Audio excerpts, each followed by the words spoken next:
এবার দিনও যন্ত্রণেরা আমার আল্লাহ ওয়ালা ভাইরা পর্দা আসিনা মা ও বোনেরা কানটা খুলে শুনে না রব্বে জুল জালাল শুনিয়ে দিয়েছে কি শুনিয়েছে সেটা বলো রব্বুল আলামিন শোনাচ্ছে বান্দা শুনে রেখে দাও আমি আল্লাহ ফয়সালা নিয়ে নিয়েছি আমি আল্লাহ হুকুম দিয়ে দিয়েছি আমি আল্লাহ দাসত্ব আমার করতে হবে গোলামিত্ব আমার করতে হবে হুকুম আমার মানতে হবে অন্য কাহারও মানা যাবে না আমার দাসত্ব করার পরে আমার গোলামিত্ব করার পরে আমার হুকুম মানার পরে আমার আদেশ মানার পরে আমার ঘর থেকে উঠে যাবে ঘর থেকে উঠে গিয়ে পিতামাতার কাছে যাবি অন্য কোথাও যেতে হবে না এবার জিনাও যন্ত্রণেরা আমার আল্লাহ ওয়ালা ভাইরা পর্দা আসিনা মা ও বোনেরা কায়নাতে আপনি আমি চলাচল করব মাথাটা উঁচু করে চলাচল করব কায়নাতে কথা বলবো মাথা উঁচু করে কথা বলতে হবে কায়নাতে খানা খেতে হবে মাথাটা উঁচু করে খানা খেতে হবে কায়নাতে এমন কোনো কাজ বাদ যাবে না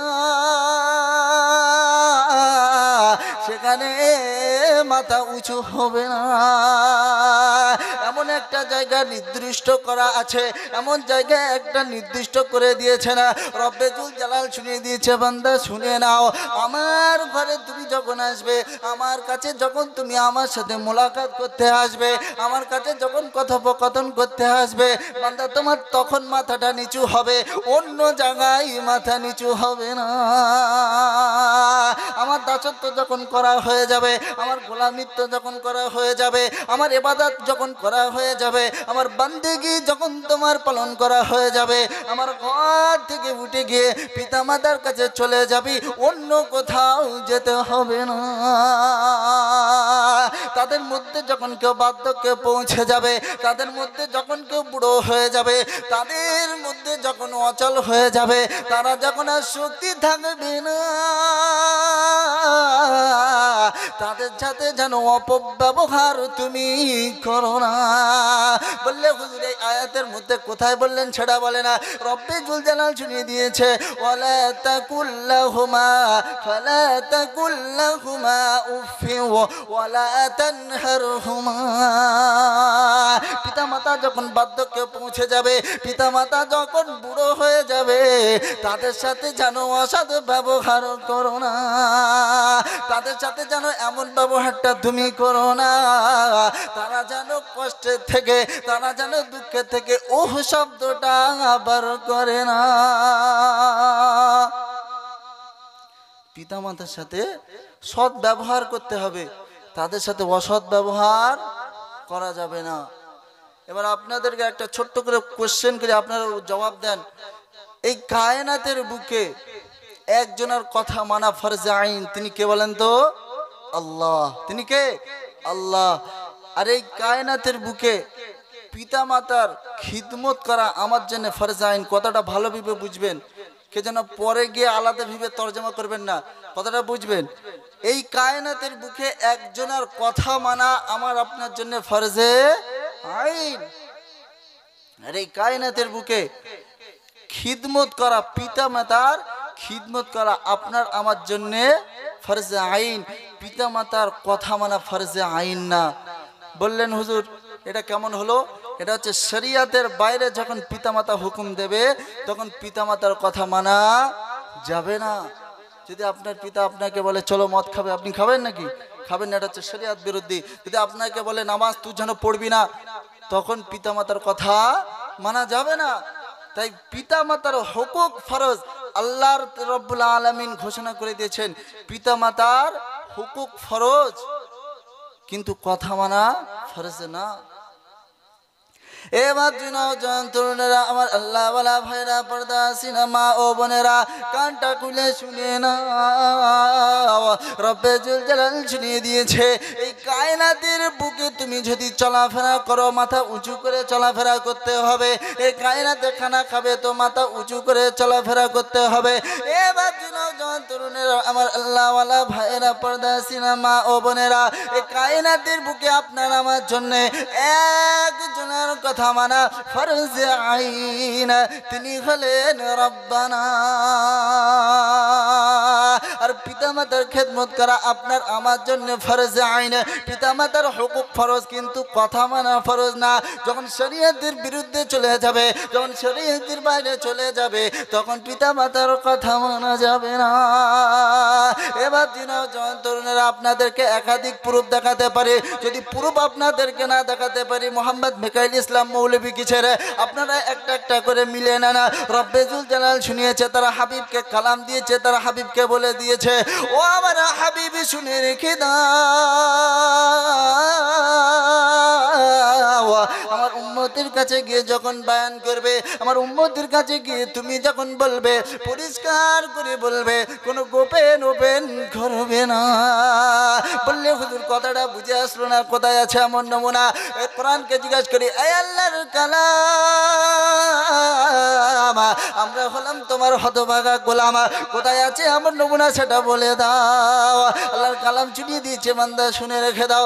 আলহামদুলিল্লাহিল্লাযী আনজালা আলা আবদিহিল কিতাবা ওয়া লাম ইয়াজআল লাহু ইওয়াজা। কোরআন শরীফের পারা নম্বর 15, সূরা নাম সূরাতুল কাহফ, 1 নম্বর আয়াত আল্লাহ তাআলা শুনিয়ে দিয়েছে, বান্দা শুনে নাও। আলহামদুলিল্লাহিল্লাযী أنزل على عبده الكتاب ولم يجعل له عوجا। আমি আমার বান্দাকে কালাম দিয়েছেন, আমার নবীকে বলে দিয়েছি, নবী গো উম্মতের কাছে যখন যাবে, উম্মতের কাছে গিয়ে বর্ণনা করবে, উম্মতের কাছে গিয়ে পরিষ্কার করে বলবে, কোনো গোপন ওপেন করবে না। জনাবে রাসূলুল্লাহ সাল্লাল্লাহু আলাইহি ওয়াসাল্লামের সাহাবা হযরত আবু হুরায়রা রাদিয়াল্লাহু তাআলা আনহু, तमाम কায়নাতের বুকে কালামুল্লাহর পরে একটি কিতাবকে প্রাধান্য দেওয়া হয়, সেই কিতাবটার নাম হলো সহিহ বুখারী। কি বললাম? সহিহ বুখারী। ওই কিতাবটাকে तमाम মুসলিম জাতি এক কথায় মেনে নেয়। যখনই ওই কিতাব থেকে কোনো দলিল দিয়ে দেওয়া হয়, যখনই ওই কিতাব থেকে কোনো মসলা দেওয়া হয়, মানুষ কোনো কথা বলে না, প্রত্যেকটা মানুষ সে কথাকে মেনে নেয় কি নেয় না? জোরে বলো, সেই কথাকে মানতে বাধ্য হয়। এবার জওয়ান তরুণেরা, জনাবে রাসূলুল্লাহ সাল্লাল্লাহু আলাইহি ওয়াসাল্লামের সাহাবা হযরতে আবু হুরায়রা রাদিয়াল্লাহু তাআলা আনহু, নাম কি বললাম?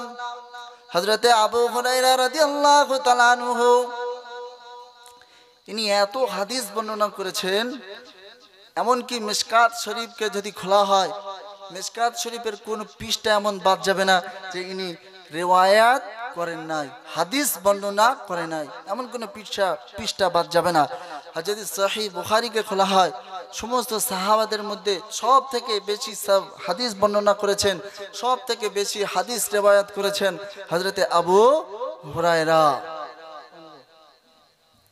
কে বর্ণনা করেছে বাবজি? হযরতে আবু হুরায়রা রাদিয়াল্লাহু তাআলা আনহু সব থেকে বেশি হাদিস বর্ণনা করেছেন। তো আপনাদেরকে যেটা বলতে চাচ্ছি, যেটা আমার বলার উদ্দেশ্য,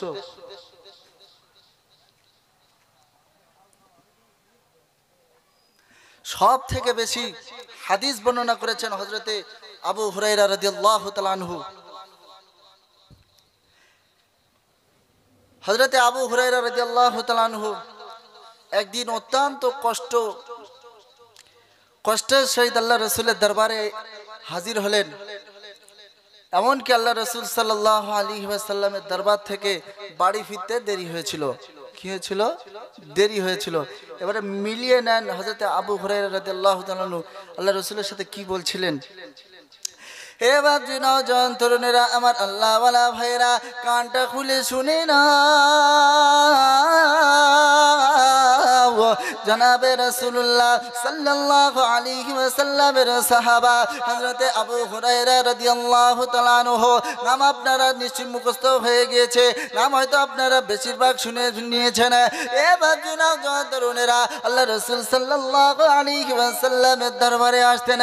আল্লাহ রাসূল সাল্লাল্লাহু আলাইহি ওয়াসাল্লামের দরবার থেকে আবার বাড়িতে ফিরে যেতেন। এমন সময় রাসূলের দরবারে কোনোদিন আসতেন না, প্রায় লাগাতার রাসূলের দরবারে আসতেন। এমন সময় রাসূলের দরবার থেকে বাড়ি যেতে দেরি হয়ে গিয়েছিল। বাড়ি যখন দেরি হয়ে যায়,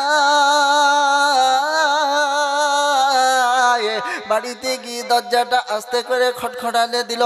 দরজাটা যেমনি খটখটালো, ঘর থেকে হযরতে আবু হুরায়রা রাদিয়াল্লাহু তাআলা আম্মা জান বার হয়ে এলো। আম্মা জান বার হয়ে আসার পরে হযরতে আবু হুরায়রা রাদিয়াল্লাহু তাআলাকে জিজ্ঞাসা করলো, ও হুরায়রা, এত রাত্রে তুমি কোথায় ছিলে বাবা, সেটা বলো। হযরতে আবু হুরায়রা রাদিয়াল্লাহু তাআলা আম্মা জানের সাথে হযরতে আবু হুরায়রা রাদিয়াল্লাহু তাআলা বলল, ও আম্মা জান শুনে না, আমি রাসূলের দরবার থেকে আসছি। এবার নওজোয়ান তরুণেরা যেমনি এই কথাটা হযরতে আবু হুরায়রা রাদিয়াল্লাহু তাআলা আম্মা জান কথাটা শুনলো, আম্মা জান অত্যন্ত রাগান্বিত হয়ে গেল।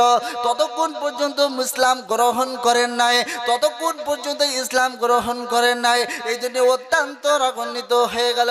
হযরতে আবু হুরায়রা রাদিয়াল্লাহু তাআলা আম্মা জান রাগান্বিত হয়ে হযরতে আবু হুরায়রাকে অত্যন্ত মারধর শুরু করলো।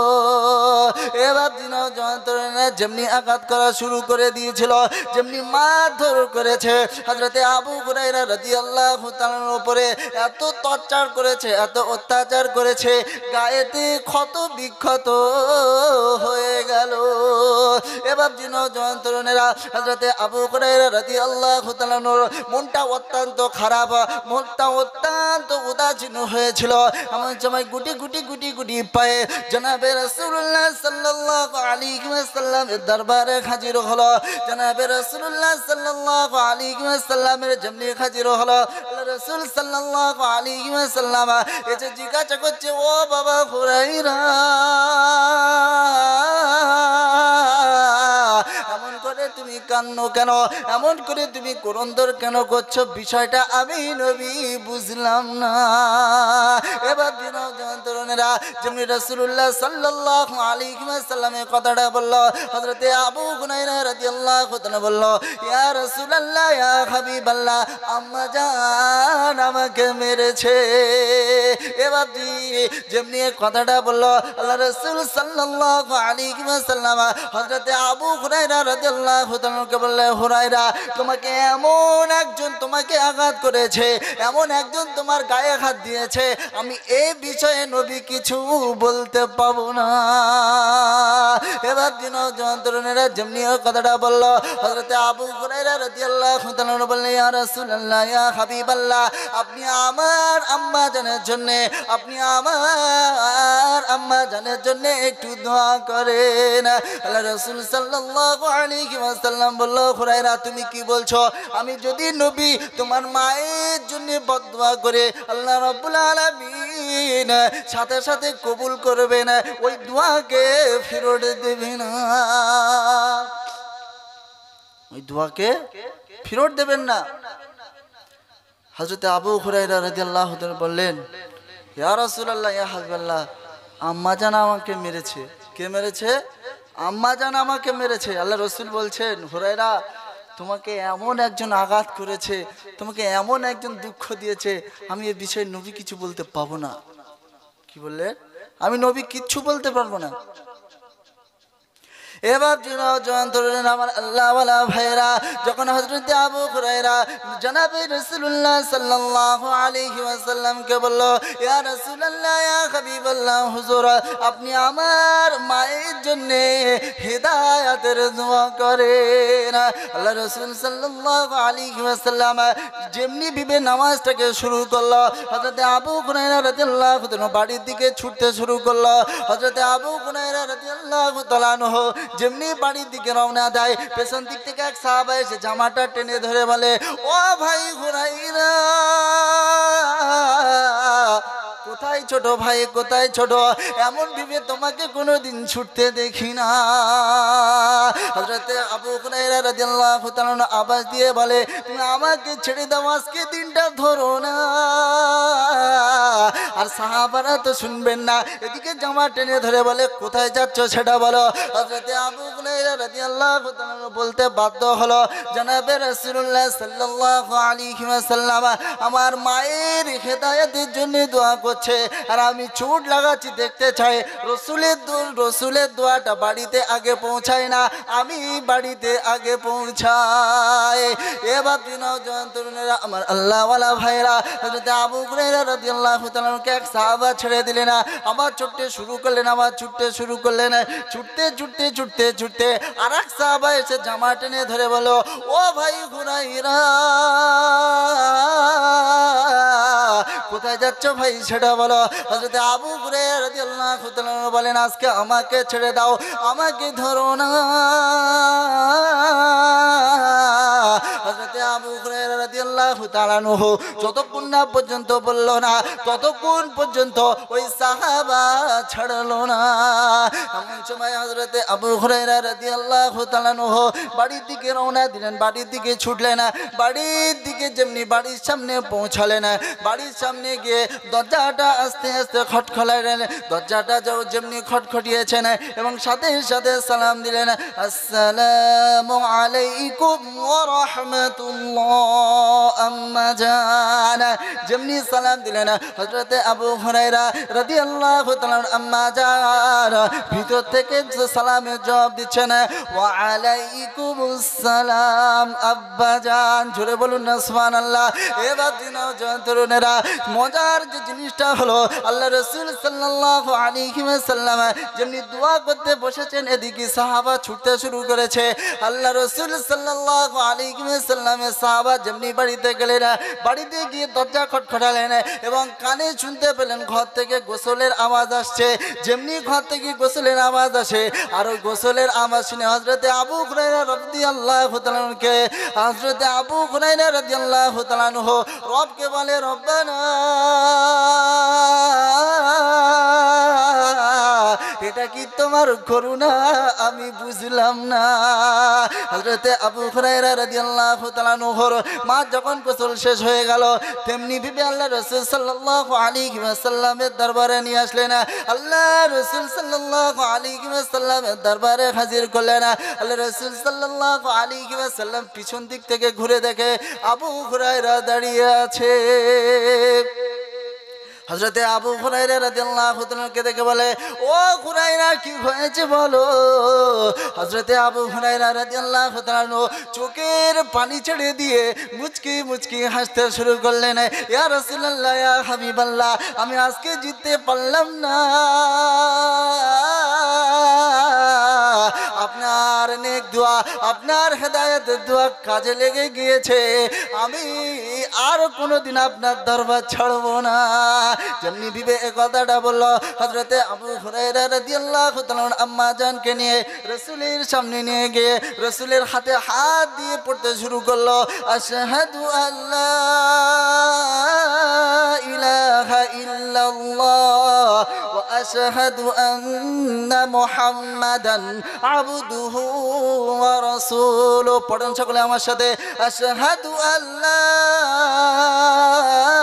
ইলাহা ইল্লাল্লাহ ওয়া আশহাদু আন্না মুহাম্মাদান আবদুহু ওয়া রাসূলুহু। হযরত আবু হুরায়রা রাদিয়াল্লাহু তাআলা আম্মা জানা, হযরত আবু হুরায়রা রাদিয়াল্লাহু তাআলা আম্মা জানা রাসূলের হাতে হাত দিয়ে মুসলমান হয়ে গেল। জোরে বলুন না সুবহানাল্লাহ। আল্লাহ রাসূল সাল্লাল্লাহু আলাইহি ওয়াসাল্লামের সাহাবা আবু হুরায়রা কাঁদছিলেন। কাঁদতে কাঁদতে আল্লাহ রাসূলের কাছে বললেন, ইয়া রাসূলুল্লাহ, আপনি হেদায়েতের দোয়া করেন। কি করেন? হেদায়েতের দোয়া করেন। আল্লাহ রাসূল বললেন, হুরায়রা, তোমাকে এমন একজন আঘাত করেছে, আমি নবী এ বিষয়ে কিছু বলতে পাবো না।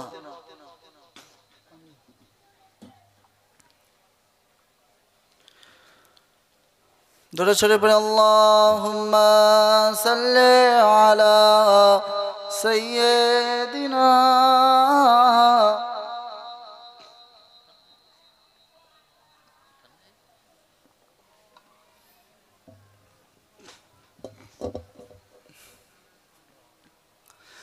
এবার নওজোয়ান তরুণেরা আপনাদেরকে একাধিক প্রুফ দেখাবো, ইনশাল্লাহ কোনো অসুবিধা হবে না।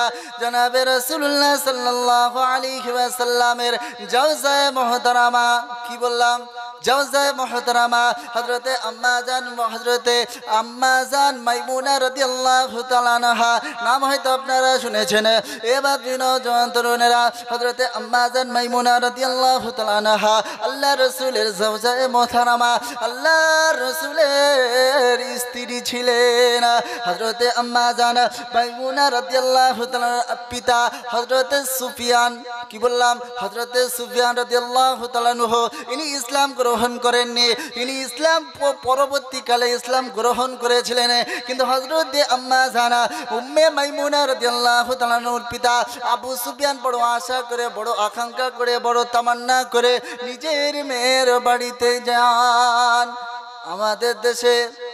আমাদের দেশের পিতারা যারা গার্জেন হয়েছেন তারা মেয়েদের বাড়িতে কি করতে যায়? দেখা সাক্ষাৎ করতে যায়, কথা বলতে যায় কি যায় না?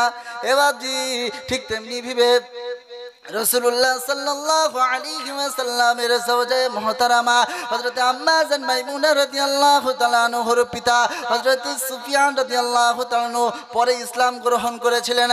হযরতে সুফিয়ান রাদিয়াল্লাহু তাআলা যেমনি মেয়ের বাড়িতে আসলেন, যেমনি মেয়ের বাড়িতে দেখা সাক্ষাৎ করতে আসলেন, ঠিক তেমনি ভাবে দরজায় গিয়ে দরজা আস্তে আস্তে খটখটালেন।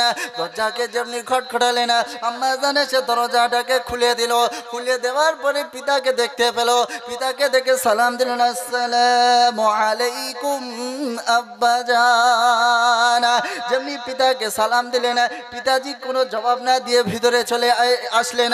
যেমনি ভিবে পিতা ভিতরে আসলেন, যখন মেয়ের বাড়িতে কোনো পিতা যায় বাপকে বসার জন্য একটা জায়গা দেয় কি দেয় না? বাপকে যেমনি বসার জায়গা দিল, আল্লাহ রাসূল সাল্লাল্লাহু আলাইহি ওয়াসাল্লামের তাকিয়া চৌপাই যে জিনিসটা ছিল, যে নামে ওই চৌপাইতে একটি চাদর বিছানা ছিল। কি ছিল? চাদর বিছানা ছিল। আর যেমনি আবু সুফিয়ান প্রবেশ করলো, ওই চাদরটাকে গুটিয়ে দিল।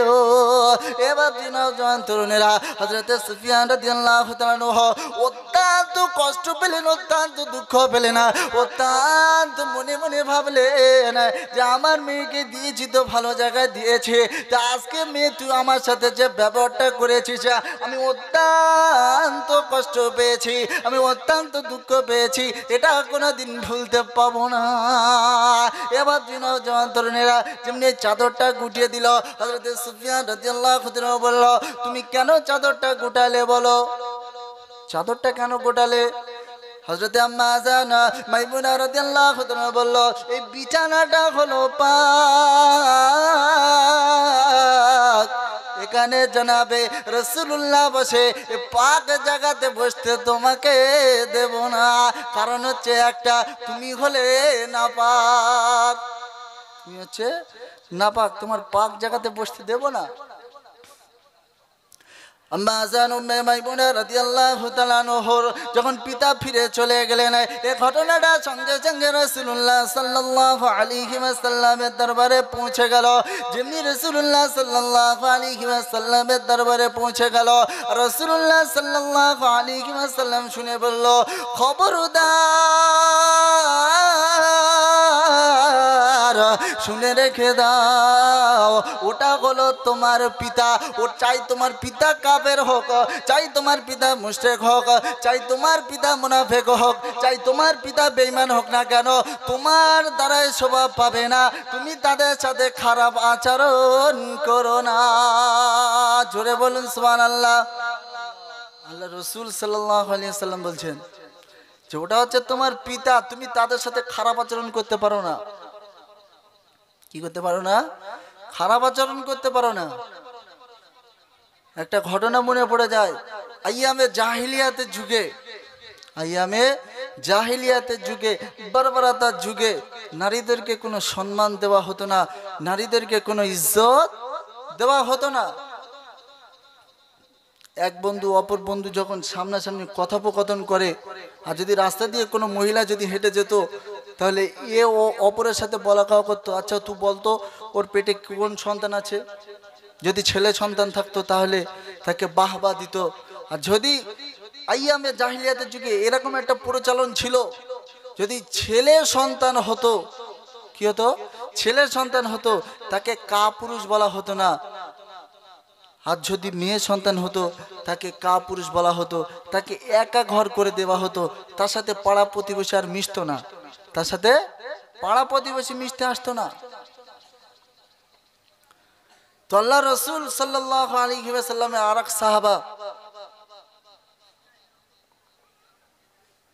হযরতে দাহিয়া কলবি, নাম শুনেছেন? এ বাবজি, হযরতে দাহিয়া কলবি রাদিয়াল্লাহু তাআলা আনহু, ইনি যখন ইসলাম গ্রহণ করেন নাই তখনকার একটা ঘটনা মনে পড়ে গিয়েছে, আপনাদেরকে শোনাচ্ছি, শোনেন।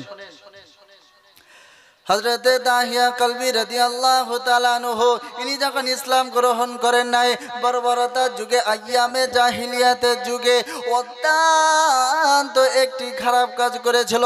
নারীদেরকে কোনো সম্মান দিত না, নারীদেরকে কোনো ইজ্জত দিত না। বললে হুজুর হবে না, এটা হাদিসের নমুনা। এবার নওজোয়ান তরুণেরা, আমার আল্লাহওয়ালা ভাইরা, পর্দা আসিনা মা ও বোনেরা, আজকের মা বোনদেরকে নিয়ে ওয়াজ করবো ইনশাল্লাহ, কোনো অসুবিধা হবে না। অন্যদিন পুরুষদের শোনাবো ইনশাল্লাহ। এ বাবজি নওজোয়ান তরুণেরা কানটা খুলে শুনে না না।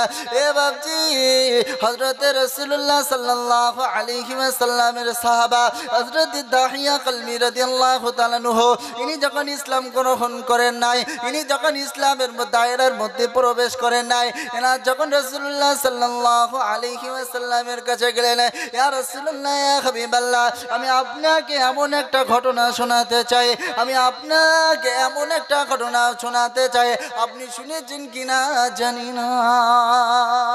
আল্লাহ রাসূল সাল্লাল্লাহু আলাইহি ওয়াসাল্লাম বললেন, ও দাহিয়া কলবি, কি বলছো একটু ভেবে চিন্তে বলো। হযরত দাহিয়া কলবি রাদিয়াল্লাহু তাআলা বলে, ইয়া রাসূলুল্লাহ, ইয়া হাবিবাল্লাহ, সত্যি বলছি, শুনে নেন। আল্লাহ রাসূল সাল্লাল্লাহু আলাইহি ওয়াসাল্লামের সামনে বলল, ইয়া রাসূলুল্লাহ, ইয়া হাবিবাল্লাহ, আমার যখন বয়স পরিপূর্ণ হলো, আমার বয়স যখন বিবাহের যোগ্যতা হলো, আমার বয়সটা যখন কংক্রিট হয়ে গেল, আমি একটা সুন্দর ফুটফুটে নারীকে দেখে বিবাহ করলাম। বিবাহ করার 6 মাস পরে আমি বাইরেতে চলে গেলাম। 4 বছর পরে আমি আবার দেশে ফিরে আসলাম। আমি যখন যেমনি বিদেশেতে ফিরে আসব, 4 বছর এমনি সময় আমার স্ত্রী গর্ভবতী হয়ে গিয়েছিল। আমার স্ত্রী অত্যন্ত গর্ভবতী হয়ে গিয়েছিল। আমার বড় আশা ছিল, বড় আকাঙ্ক্ষা ছিল, বড় তামান্না ছিল, আমার একটা ফুটফুটে ছেলে হবে। ইয়া রাসূলুল্লাহ, ইয়া হাবিবাল্লাহ, আমি মনে বড় আশা নিয়ে, মনে বড় তামান্না নিয়ে, মনে বড় আশা নিয়ে বিদেশে চলে গেলাম 4 বছরের জন্য। যেমনি আমি বিদেশে রওনা দিলাম, যেমনি আমি বিদেশে চলে গেলাম, এর মধ্যে 2 বছর পরে, 1 বছর পরে আমার স্ত্রী একটা সুন্দর ছোট্ট ফুটফুটে কন্যা সন্তানকে জন্ম দিল। আমার স্ত্রী যেমনি ভেবে একটা ছোট্ট ফুটফুটে কন্যা সন্তানকে জন্ম দিল, আমার স্ত্রী ভাবতে শুরু করলো, কি হবে এ মেয়েকে রেখে? আমার স্বামী যেমনি বাড়ি আসবে, এ মেয়েকে হত্যা করে দেবে। এ বাবজি নওজোয়ান তরুণেরা, তবুও মা নিজের মায়া তো ভুলতে পারে না। মা কোনোদিন সন্তান, চাই কালো হোক, কানা হোক, খোড়া হোক, পুজো হোক, বাবা হোক, সন্তান যে প্রকৃতি হোক না কেন, মা কোনোদিন মায়াকে ছাড়তে পারে না। এবার নওজোয়ান তরুণেরা, তবুও মা কোনো দিক না ভেবে ওই সন্তানকে আস্তে আস্তে বড় করলো। সন্তানের যেমনি 3 বছর বয়স হলো, 3 বছর যেমনি বয়স হলো, সন্তান যখন টুকটুক করে হাঁটতে শুরু করে, কিছু কথা বলতে পারে, কিছু কথা স্পষ্ট পারে, কিছু কথা তুতলে যায়, শুনতে খুব ভালো লাগে। ঠিক তেমনি ভেবে হযরতে দাহিয়া কলবি রাদিয়াল্লাহু তাআলা আনহু, ছোট্ট কন্যা সন্তানটির নাম হলো জামিলা। কি বললাম? জামিলা। ওই জামিলা যেমনি ভেবে হাঁটা চলা করতে পারে, হাঁটা চলা করতে পারে, কথা বলতে পারে, আব্বু আব্বু আব্বু বলে ডাকতে পারে, আম্মু আম্মু বলে ডাকতে পারে, কিছু লোকের সাথে এমন ভাবে কথা বলতে পারে। ঠিক তেমনি ভাবে হযরত দাহিয়া কলবি রাদিয়াল্লাহু তাআলা আনহু 4 বছর পরে দেশেতে ফিরে আসে। দেশেতে ফিরে আসার পরে নিজের স্ত্রী কিছু বলে না।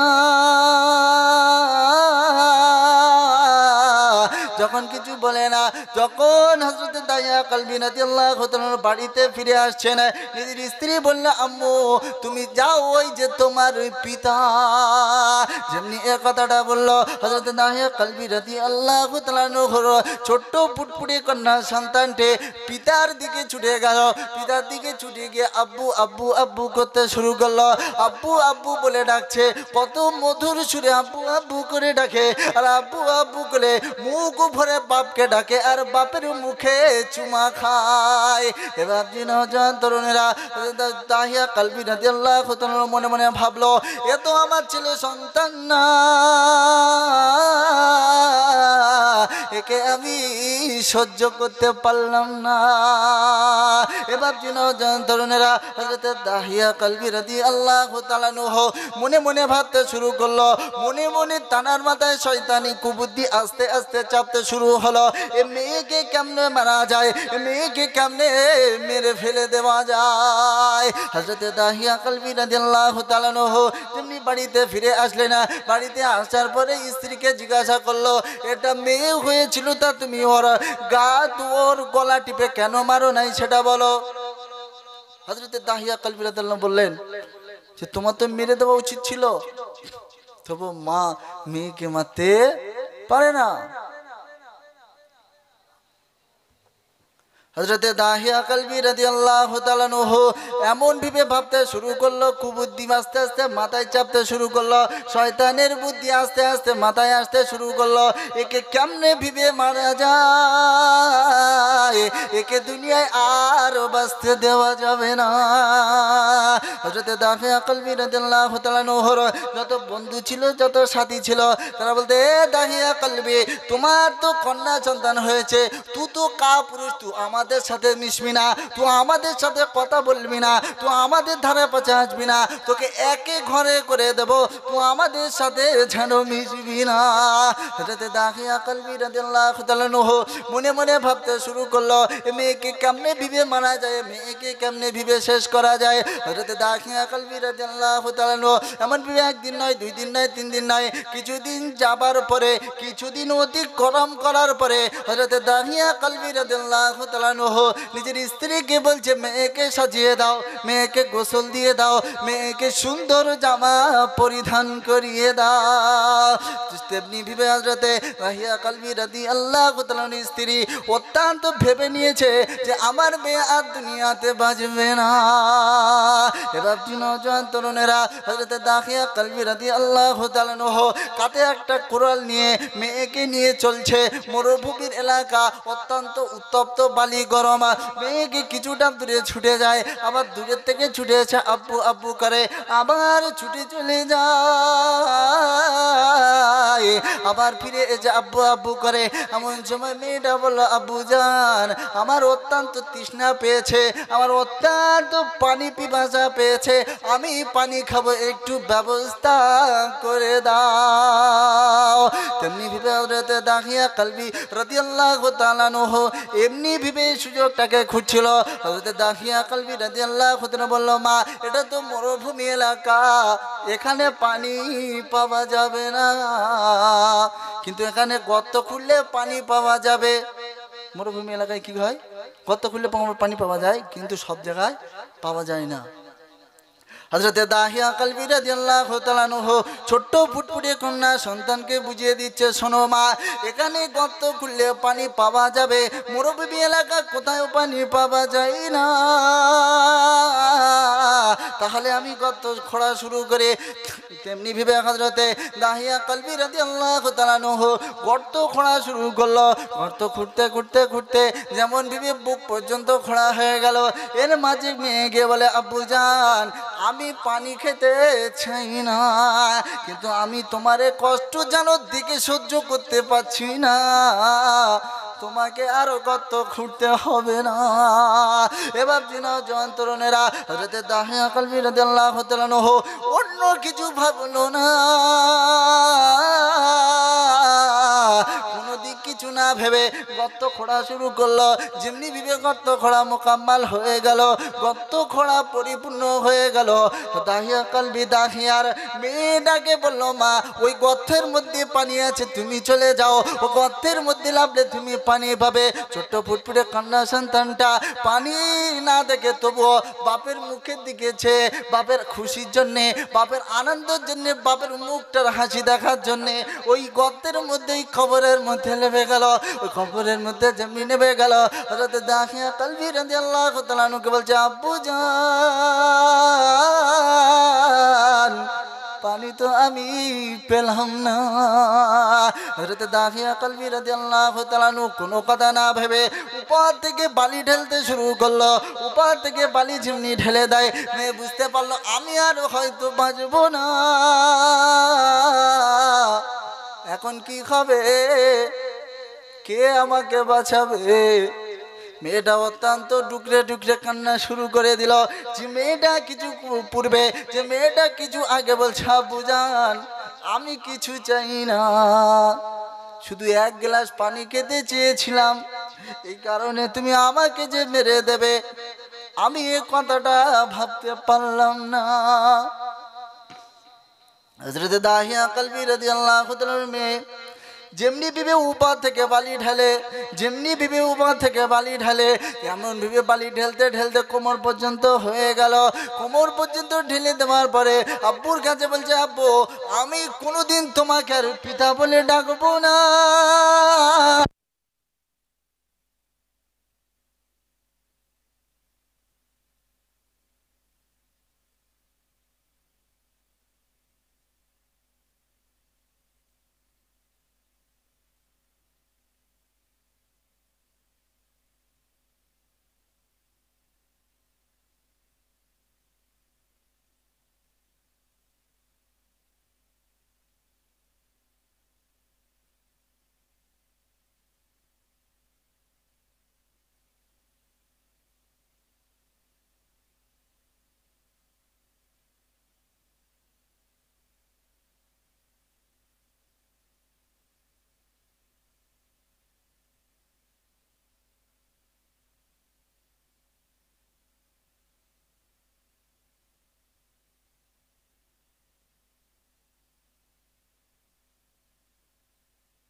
দুরূদ শরীফ পড়ে আল্লাহুম্মা সাল্লি আলা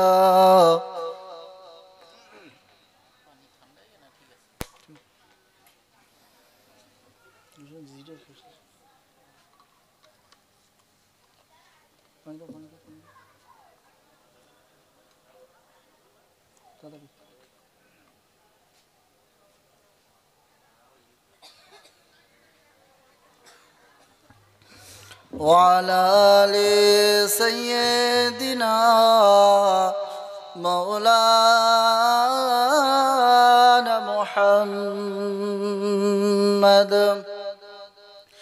এবার নওজোয়ান তরুণেরা যে ঘটনাটা আপনাদেরকে শোনাচ্ছিলাম কানটা দিয়ে শুনবেন।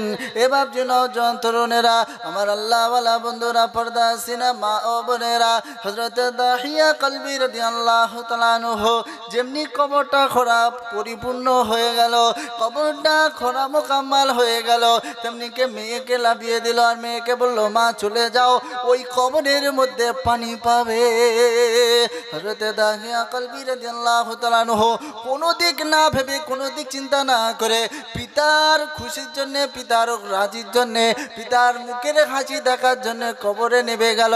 কবরে নামার পরে, কবরে নেমে গেল, কবরে নামার পরে উপর থেকে যেমনি বালি ঢালা শুরু হলো, উপর থেকে যেমনি বিবে বালি ঢালতে শুরু করলো, মেয়ে বুঝতে পারলো আমাকে পিতা বাঁচাতে চাই না।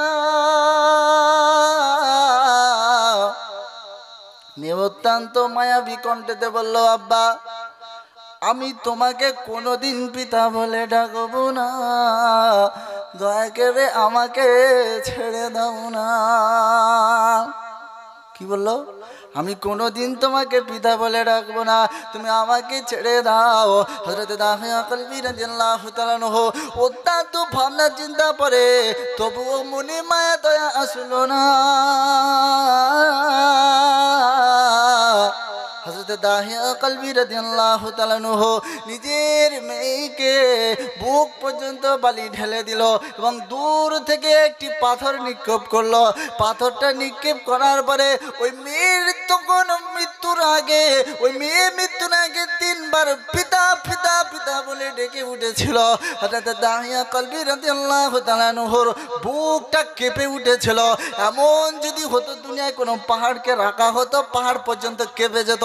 এমন হযরত দাহিয়া কলবি রাদিয়াল্লাহু তাআলা আনহু নিজের মেয়েকে শেষ করে দিয়ে, নিজের মেয়েকে খতম করে দেওয়ার পরে তার উপরে আফসোস করলো। আজকে আমার বাড়ি আপনার বাড়ি মেয়ে হলে কেউ খুশি হয় না? খুশি তো হতেই পারি না। কিন্তু বাড়ি যদি দুটো গরু থাকে, গাই গরু থাকলে যদি আর একটা গরু হয় তাহলে খুব ভালো হয়। এড়ে বাছুর তো কারোর ভালো লাগে না, কারণ ওই গোয়ালের মধ্যে বকনা গরু যত হবে আমার গরুর কম তত বাড়বে, তত আমার ভালো লাগবে কি লাগবে না। কিন্তু দুনিয়ার সিস্টেম এমন হয়ে গেছে কেউ মেয়েকে সহ্য করতে পারে না, মেয়েকে কে সহ্য করতে পারে না। তাহলে আপনার মধ্যে আর আইয়ামে জাহিলিয়াতের যুগে কাফেরদের মধ্যে পার্থক্য কি হলো? আমি আপনি মুসলমান হয়েছি, কি হয়েছে আব্বা? মুসলমান হয়েছি। তাই শুরুতে বলেছি আপনাকে আমাকে মুসলমান করিয়ে জন্মগ্রহণ করিয়ে দিয়েছেন। যে বাচ্চাটা এই দুনিয়াতে আসে, চাই হিন্দু হোক, কাফের হোক, মুশরিক হোক, মুনাফিক হোক, ঈসাই হোক, খ্রিস্টান হোক, যেই হোক না কেন, ওই শিশুটা মুসলমান হয়ে জন্মগ্রহণ করে। এবং আল্লাহ বলছে বান্দা তুমি মুসলমান হয়ে আমার কাছে এসো, তা না হলে এসো না। আল্লাহ মুসলমান করে পাঠিয়েছেন এবং আমাদেরকে মুসলমান হয়ে ফিরত যেতে হবে। যদি ফিরত না যেতে পারি তাহলে আছে দুর্দশা, ওটা অন্যদিন শোনাবো ইনশাআল্লাহ। তো হযরত দাহিয়া কলবি রাদিয়াল্লাহু তাআলা মেয়ে জামিলা বলছে যে আব্বা আমি তোমার কাছে আর কিছু চাই না, দরকার তুমি আমাকে ছেড়ে দাও। কি করলো হযরত দাহিয়া কলবি রাদিয়াল্লাহু তাআলা? শেষ করে দিয়ে আল্লাহ রাসূল সাল্লাল্লাহু আলাইহি সাল্লামকে বললেন, মায়াবী কণ্ঠে যখন বলছে, যখন এই ঘটনাকে শুনিয়েছে তখন ইসলাম গ্রহণ করে নিয়েছিল। আর ইসলাম গ্রহণ করার পর দাঁড়ি ভিজে কান্না টুপকে টুপিয়ে টুপিয়ে পড়ছে, জমিনকে এমনকি ভিজে গিয়েছে। এমনি সাহাবাদেরকে বলা হয় নাই আসহাবিকান নুজুম ফাবিআইয়ি ইহতাদাইতুম ইহতাদাইতুম, এমনি সাহাবাদেরকে বলা হয় না। তারা যেমন খারাপ ছিল তেমন তারা এত নেক আমল করেছে, এত আল্লাহওয়ালা হয়ে গিয়েছে, বরং তাদেরকে আল্লাহর তরফ থেকে মদদ এসেছে। একবার জোরে বলেন সুবহানাল্লাহ। এটা তাকবীর দেন তো, নারায়ে তাকবীর হচ্ছে না, আরো জোরে দেন নারায়ে তাকবীর, আরো জোরে দেন। মুসলমানের এরকম তাকবীর হতে পারে না। নারায়ে তাকবীর, নারায়ে তাকবীর। তো আসেন, হযরত দাহিয়া কলবি রাদিয়াল্লাহু তাআলা আনহু নিজের মেয়েকে শেষ করে দিয়ে আল্লাহ রাসূল সাল্লাল্লাহু আলাইহি সাল্লামের কাছে গিয়ে বলছেন। তো কবি ছন্দের মাধ্যমে দু চারটি কথা বলেছেন।